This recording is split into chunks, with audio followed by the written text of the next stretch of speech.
My name is Ethan Carter. I'm 35 years old, and I make a living driving a roadside recovery truck through the winding mountain roads of a small town called Cedar Ridge. Most people only see me on the worst day of their week. When a car skids into a ditch, when an engine dies in freezing weather, or when heavy snow leaves someone stranded miles from home. That's usually when my phone rings. I've never complained about the job. It isn't glamorous, but it's honest work. It keeps food on the table, pays the mortgage on my little cabin, and gives me just enough reason to get out of bed every morning. The cabin sits near the edge of town, surrounded by tall pine trees that stay covered in snow for nearly half the year. The only one waiting for me there is an old golden retriever named Max.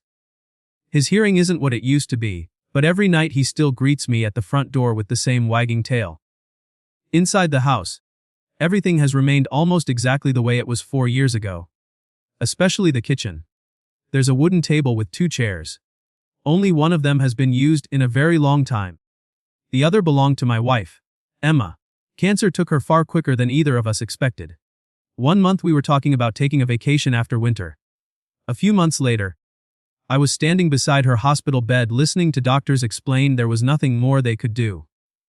No matter how many years pass, I don't think anyone is ever truly prepared for a goodbye like that. After she was gone, people kept telling me time would make things easier. Maybe they were right. Or maybe I simply became better at pretending I was okay. Removing that second chair from the kitchen felt like admitting she would never walk through the front door again. I wasn't ready for that. So I left everything exactly where it had always been. Life slowly became smaller. Neighbors stopped inviting me over because they already knew my answer. Friends quit asking me to join them for dinner. I wasn't angry with anyone. I just didn't want to sit around pretending life hadn't changed. Eventually, people accepted that I preferred being alone. Around town, I became known as the quiet tow truck driver. The man who would rescue your car in the middle of a snowstorm, refuse your offer of coffee, smile politely, and disappear before anyone learned much about him. I convinced myself that was enough. Maybe it wasn't living, but it was surviving. And for a long time, surviving felt like the safest option. Everything changed 3 weeks before Christmas. Snow had been falling since early afternoon. Road conditions were terrible, and I had already spent most of the evening pulling stranded vehicles back onto the highway. Just after 8 o'clock, I received another call. A family had slid into a ditch outside a small roadside café near Pine Ridge Highway. Luckily, no one was hurt. Within 20 minutes their van was back on the road, and they drove away waving through the falling snow. I stayed behind to scrape thick ice off my windshield before heading home. The parking lot was nearly empty. Warm yellow light spilled from the cafe windows, where families gathered around tables decorated with Christmas ornaments. I remember thinking how peaceful everything looked from the outside. Then the front door suddenly opened. A young woman rushed outside. She was walking far too fast for the icy pavement. Before she could catch herself, her boots slipped. I reacted without thinking. Stepping forward, I grabbed her arm just before she hit the ground. For a brief moment she leaned against me, trying to steady herself. "I'm so sorry," she said quickly, brushing snow from her coat. "It's all right. You okay?" She nodded almost immediately. "I'm fine." But the look in her eyes told a completely different story. She wasn't embarrassed. She was terrified. I followed her gaze toward the cafe window. Inside sat a large family around one long table. People laughed while someone poured coffee. Children were opening early Christmas gifts. Yet she stared at that room as though it were the last place on earth she wanted to enter. I should have minded my own business. Normally I would have. But something stopped me. "You don't look fine." She forced a weak smile. "I'll survive." I waited. Sometimes people simply need silence before they're ready to speak. Finally she sighed. "This is going to sound ridiculous. I've heard stranger things." She gave a nervous laugh. "I seriously doubt that." Snow continued drifting around us as she wrapped her arms tightly across her chest. "My entire family is inside." I figured. They're expecting someone. I looked at her. "My husband." I frowned slightly. "You don't seem excited to introduce him." "That's because..." She swallowed hard. "He doesn't exist." For a second I thought I'd misunderstood. She shook her head before I could ask. "I made him up." The words came rushing out now. 2 years ago my family wouldn't stop asking why I was still single. My mother kept introducing me to men. My aunts kept reminding me I wasn't getting any younger. My ex-boyfriend made sure everyone knew I'd never find someone better than him. She looked away, embarrassed. So one night I lied. I told them I'd met someone. Then I said we got engaged. A few months later, I said we got married. I stayed silent. The lie kept growing. Every holiday there was another excuse. He's working. He's traveling. He's visiting family. But tonight, she glanced back through the cafe window. They all insisted on meeting him. A tear escaped before she quickly wiped it away. I've got 5 minutes before they realize I've been lying for 2 years. She laughed bitterly. I don't even know why I'm telling you all this. Then she looked directly into my eyes. Please? I'll pay you. I don't care how much. Just come inside with me. 1 dinner. 1 hour. Pretend you're my husband. When it's over, you'll never have to see me again. Snow landed softly between us. For several long seconds, neither of us spoke. I looked at the frightened stranger standing in front of me. Then, without warning, my mind drifted back to the empty chair waiting in my kitchen. 4 years, 4 Christmases, 4 winters spent eating dinner alone. Finally, I answered, no. The color disappeared from her face. She stepped backward. I'm sorry. I shouldn't have asked. She turned to leave. Claire. She stopped. I said no. Because I don't pretend. Slowly she looked back. If I walk into that cafe beside you, I'm not interested in putting on a performance. I won't act like someone I'm not. I won't spend an hour telling fake stories just to help you escape another lie. She stared at me, confused. So, that's really a no. I shook my head. It's a no to pretending. A puzzled expression crossed her face. If I go in there with you, I'll stand beside you honestly. I'll answer every question truthfully whenever I can. I'll treat you with respect. And if I call myself your husband tonight, I'll do it in a way that actually means something. She blinked. I don't understand. Neither do I. I smiled faintly. But I'm too old to waste time pretending to be someone else. The snow continued falling around us. Claire searched my face as though trying to decide whether I was completely insane or simply the kindest stranger she'd ever met. Finally she whispered, "You really mean that?" I nodded once. Then let's go. Side by side, we walked toward the cafe doors. Neither of us had any idea that one impossible favor was about to change both of our lives forever. Claire stopped just outside the cafe entrance. Her hand rested on the cold glass door, but she couldn't bring herself to push it open. "There are a few things you should know," she said, speaking so quietly I almost didn't hear her. "I'm listening. My mother's name is Margaret. She believes she can read people within 5 minutes." I smiled. "That sounds dangerous." "It gets worse." She let out a nervous breath. "My Aunt Linda asks questions that make people uncomfortable on purpose. And my ex." She paused. "Ryan. He's going to enjoy this. Because he spent 2 years telling everyone I invented my husband. If he proves that tonight." She couldn't finish the sentence.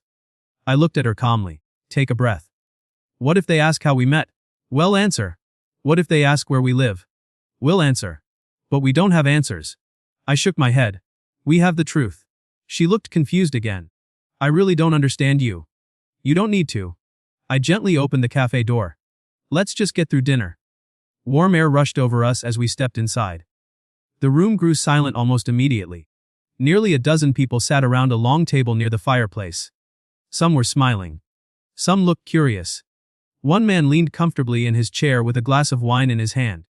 The confident smile on his face disappeared the second he saw Claire walking beside another man. "Ryan."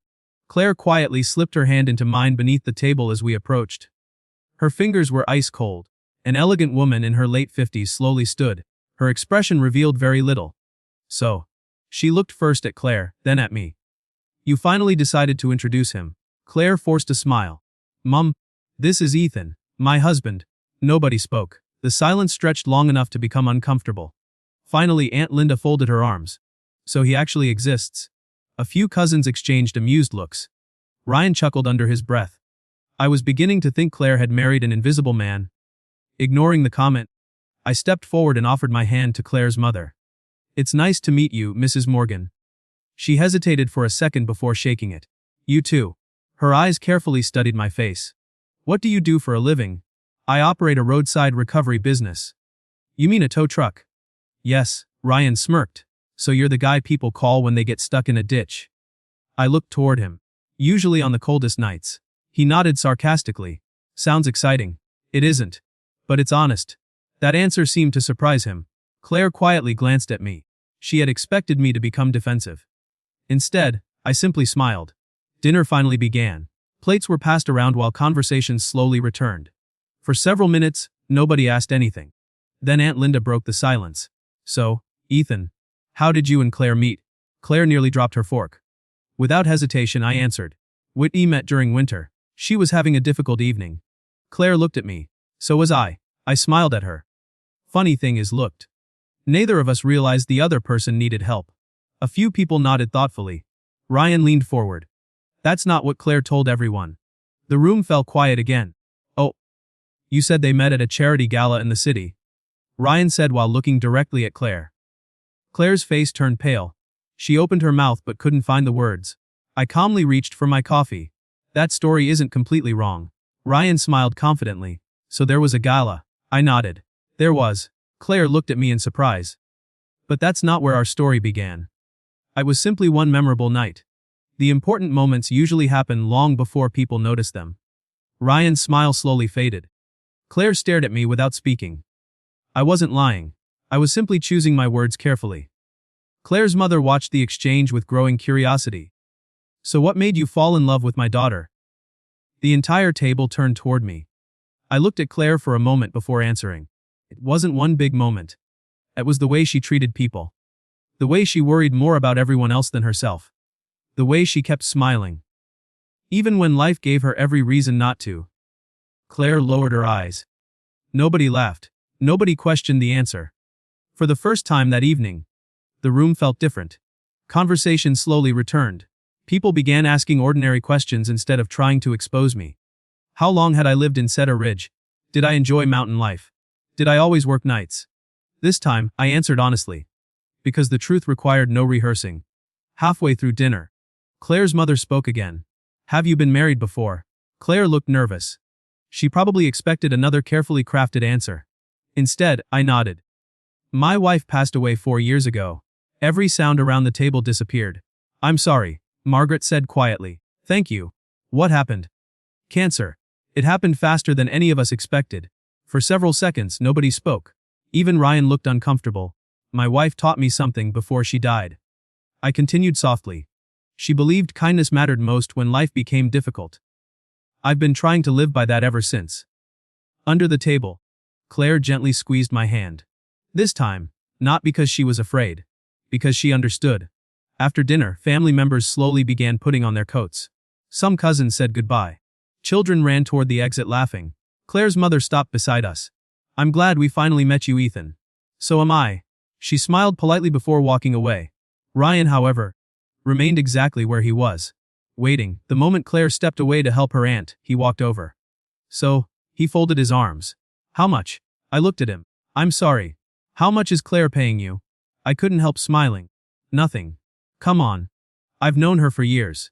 She's been alone since we broke up. You're telling me this whole thing is real? I met his eyes. You really don't know her at all. His jaw tightened. What does that mean? It means, if Claire wanted to impress people, she would have picked someone richer. Someone younger. Someone who cared more about appearances. I picked up my coat, but she didn't. She chose someone who knows what loneliness feels like. Ryan's confident smile disappeared. You won't be around long, he said quietly. We'll see. I walked toward the entrance. A minute later, Claire joined me outside beneath the falling snow. She looked completely overwhelmed. I thought everything was going to fall apart. It almost did. She laughed softly. You never looked nervous. I was. You hit it well. No. I looked toward the snowy street. I just stopped worrying about saying the perfect thing. She smiled. And somehow, you made everyone believe us. I shook my head. No. I didn't make them believe a story. I simply gave them someone honest to listen to. Claire stood silently beside me. Snow continued falling around us. Then, after several long seconds, she whispered, Ethan.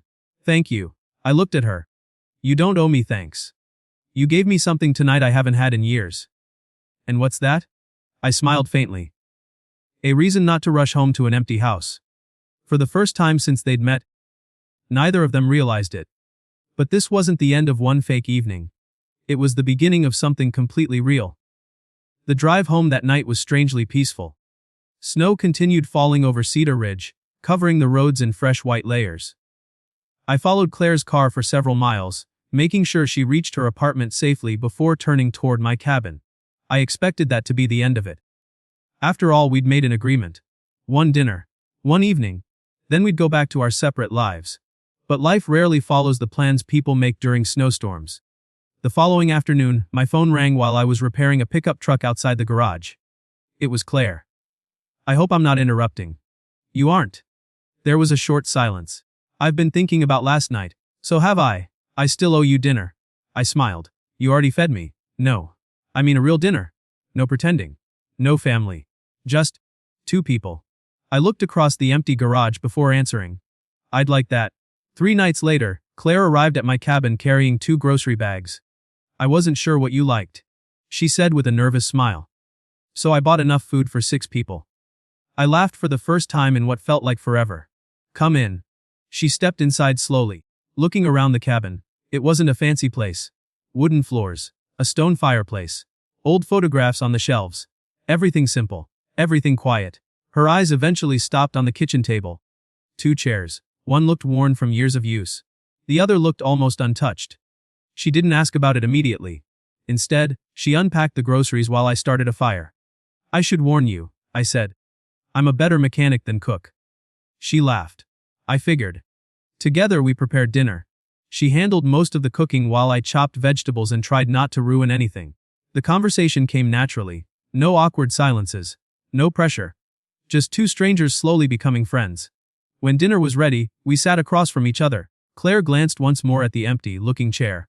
You've kept it exactly where it was. I knew what she meant. I nodded. It belonged to Emma. My wife. Claire looked down. You don't have to talk about it if it hurts. It always hurts. I answered honestly. But maybe that's not a reason to stay silent. She waited patiently. The way kind people do. Emma loved this house. She filled every room with noise. Music in the mornings. Fresh coffee every afternoon. Terrible singing while she cooked. Claire smiled. Was she really that bad? Worse. I laughed softly. She once burned soup. I still don't know how that's possible. Both of us laughed. The memory hurt, but it also felt warm. After a few moments I continued. Before she died, she made me promise something. What was it? She said. Don't close yourself off from the world just because I'm gone. I stared into my coffee. I broke that promise the very next day. Claire didn't interrupt. I stopped visiting friends. I stopped celebrating holidays. I convinced myself surviving was enough. But it wasn't. For a long moment, neither of us spoke. Finally Claire reached across the table. You know something. What? You kept your promise tonight. I looked at her. You opened your front door. That simple sentence stayed with me. Maybe she was right. Maybe healing didn't happen all at once. Maybe it started with something as small as letting another person sit in the empty chair. When dinner was over, we moved to the living room with fresh coffee. Outside, snowflakes drifted quietly past the windows. Claire wrapped both hands around her mug. My turn. I looked at her. She smiled sadly. I wasn't honest about one thing. I raised an eyebrow. The story I told everyone, about my husband. I nodded. It didn't start because I wanted attention. It started because I was tired. Tired of hearing my mother compare me to everyone else's daughters. Tired of hearing that Ryan was the best I'd ever do. She paused. He wasn't always cruel. Most people like him never are in the beginning. I stayed quiet. He made me feel special. Then slowly. He made me feel lucky that someone like him even noticed me. He criticized my clothes. My job. My friends. The way I laughed. The books I liked. Little by little, I stopped recognizing myself. She looked into the fireplace. The worst part wasn't losing him. I was believing everything he said about me. I understood that feeling better than she realized. I spent 4 years believing I didn't deserve another chance at happiness. I admitted. You spent 3 years believing you didn't deserve better. She looked at me. We're not that different, are we? I smiled. No. We've just been lonely in different ways. For the first time since meeting her. The silence between us felt comfortable. Not empty, comfortable. Over the following weeks, seeing Claire slowly became part of my routine. Sometimes she'd stop by the garage with coffee before work. Other days we'd take long walks through snow, covered trails with Max happily following behind us. She helped me organize paperwork for the business because numbers came naturally to her. I repaired the heater in her old sedan after it broke down one icy morning. When she insisted on paying me, I refused. "So how am I supposed to repay you?" she asked. I smiled. "You could buy me dinner." She laughed. "That's exactly how the fake story began." "Maybe," I replied. "But this time, it's actually true." She shook her head, laughing. "You really do have a strange way of making impossible things sound normal." Little by little, the second chair stopped feeling like a reminder of everything I'd lost. Instead, it became the place where Claire always chose to sit. Neither of us talked about what that meant. We didn't need to. Some things become obvious long before they're spoken aloud. But just as life finally started feeling lighter, someone from Claire's past decided he wasn't ready to let go. Ryan had been watching from a distance, and he was about to remind both of us that not everyone was happy to see broken hearts begin to heal. Winter settled deeper over Cedar Ridge. By January, the roads were covered with fresh snow almost every morning, and business at my recovery garage had never been busier. Life had quietly found a rhythm. Claire became part of it without either of us forcing anything. Some evenings she'd stop by after work, and we'd cook dinner together. Other days we'd simply sit on the porch with 2 cups of coffee, watching snow drift across the valley while Max slept at our feet. Nothing about it felt rushed. For the first time in years, peace felt normal. But peace rarely lasts forever. One afternoon, Claire called me. Her voice was different. Quiet, uneasy.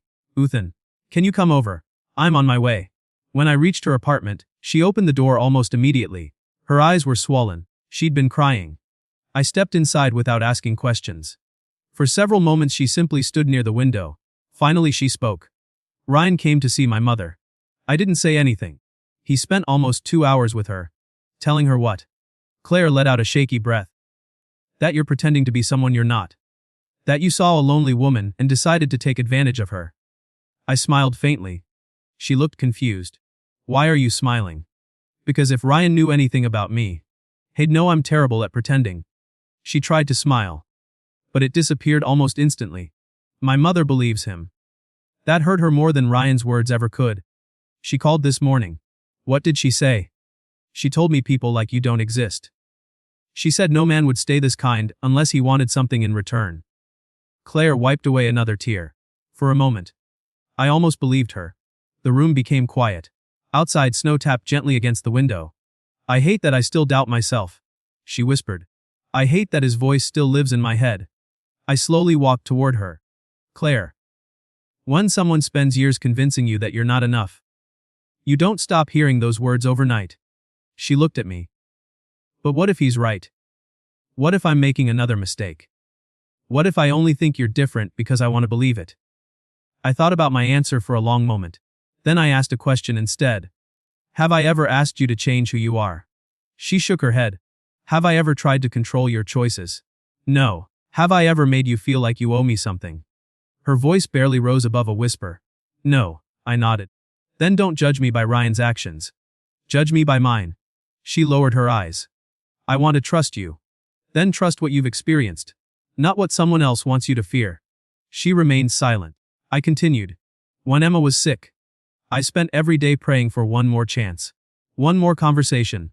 One more ordinary evening together. I never got it." I looked out toward the falling snow. When she passed away, I convinced myself the safest thing I could do was stop caring. I thought if I never loved anyone again, I'd never have to lose anyone again. Claire quietly walked closer. "I understand that feeling." "I know." I smiled sadly. "That's why I recognized it the night we met." She looked surprised. "You did?" I wasn't looking at a woman asking a stranger to pretend. I was looking at someone who was terrified of facing the world alone. She covered her mouth as tears rolled down her cheeks. "And do you know what I saw after that?" She slowly shook her head.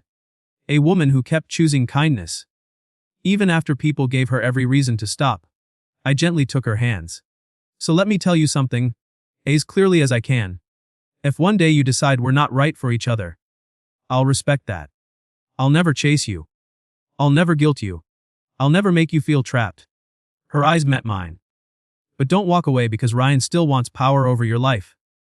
Don't let someone who already stole years from you steal your future too."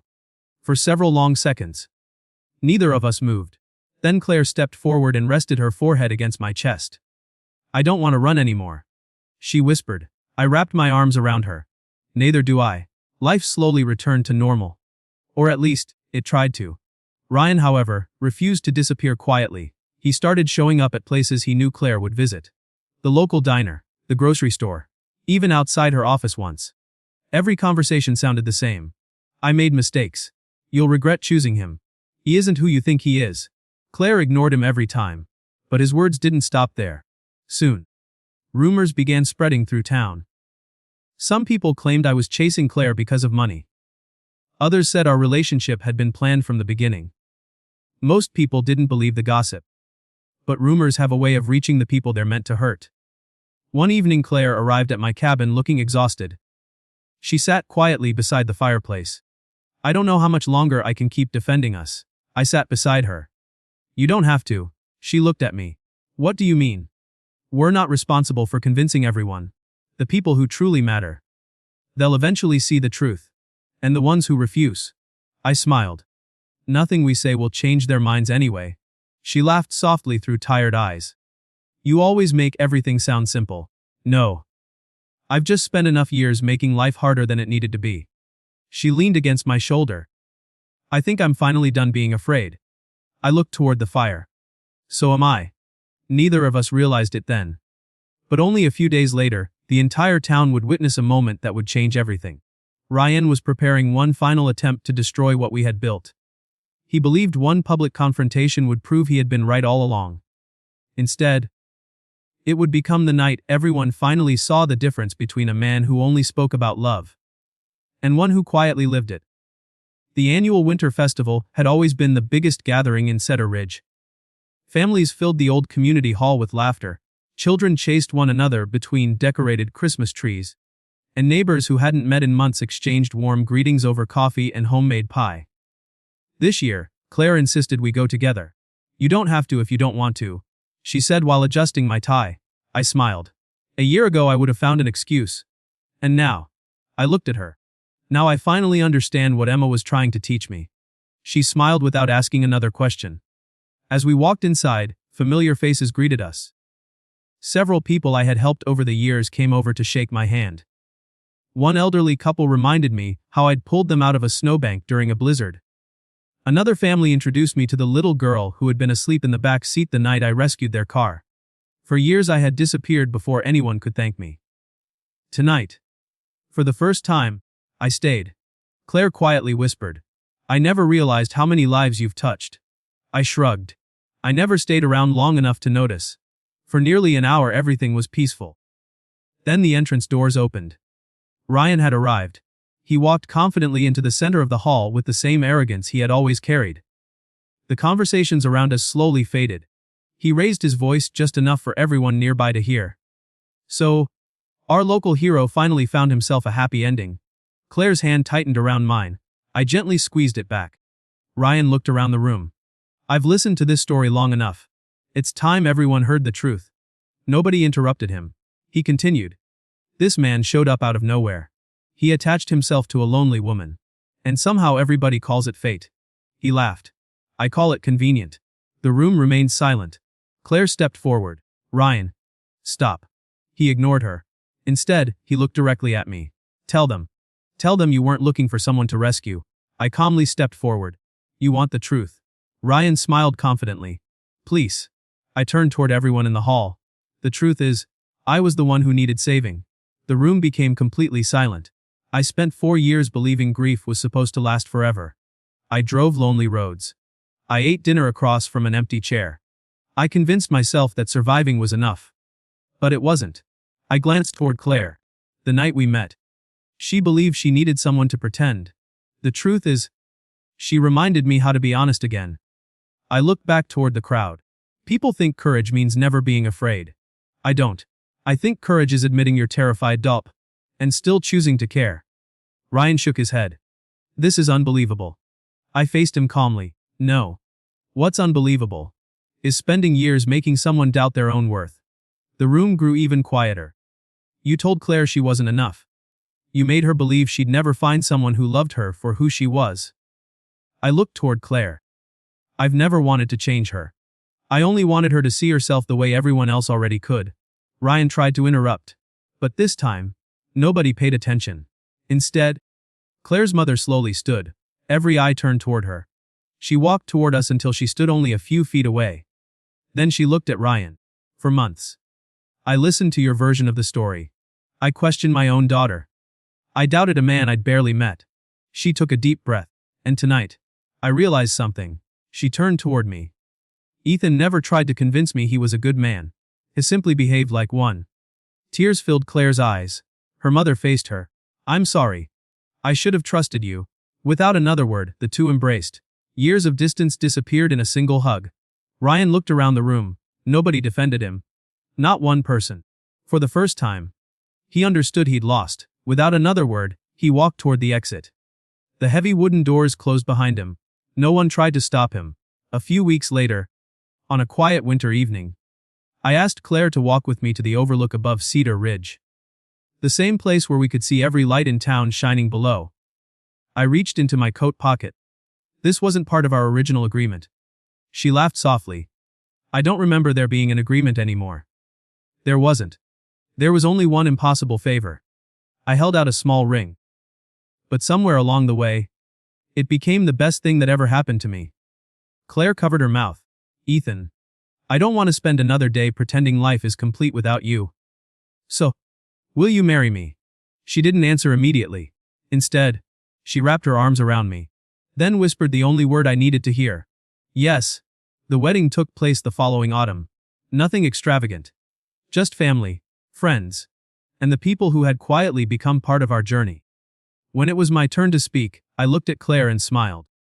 The first night we met, you asked a stranger to pretend to be your husband. I meant those words then. And I mean them even more today. I loved Emma with all my heart. But before she left this world, she asked me not to close my heart forever. Then you walked into my life. And somehow, you helped me keep it.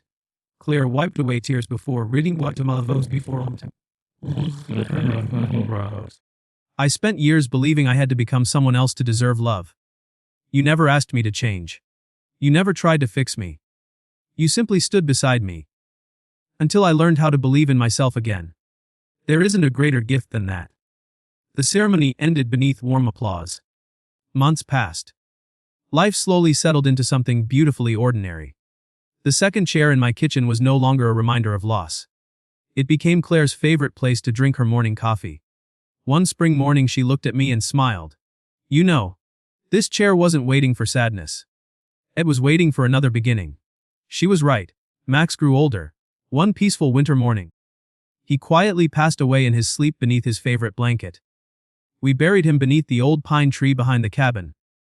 For weeks the house felt strangely quiet again. Then one Saturday afternoon Claire arrived home carrying a tiny golden puppy. He talks too much. She laughed. Just like someone else I know. The puppy immediately ran through the house before jumping into the very chair Max used to sleep beside. I couldn't stop laughing. Life had a funny way of filling empty spaces. People still ask us how we met. Claire always smiles before answering. I asked a complete stranger to pretend to be my husband for one evening. Everyone laughs. Then she looks at me. And he refused. I always finish the story the same way. I wasn't refusing her. I was refusing to live another day pretending to be someone I wasn't. Because I finally learned something my late wife had known all along. The safest life isn't the one where you protect your heart from every possible loss. The safest life is the one where you tell the truth. Leave the porch light on. Pull over when someone needs help. And love with everything you have while you're given the chance. Sometimes, one honest decision made on a snowy night can lead you home.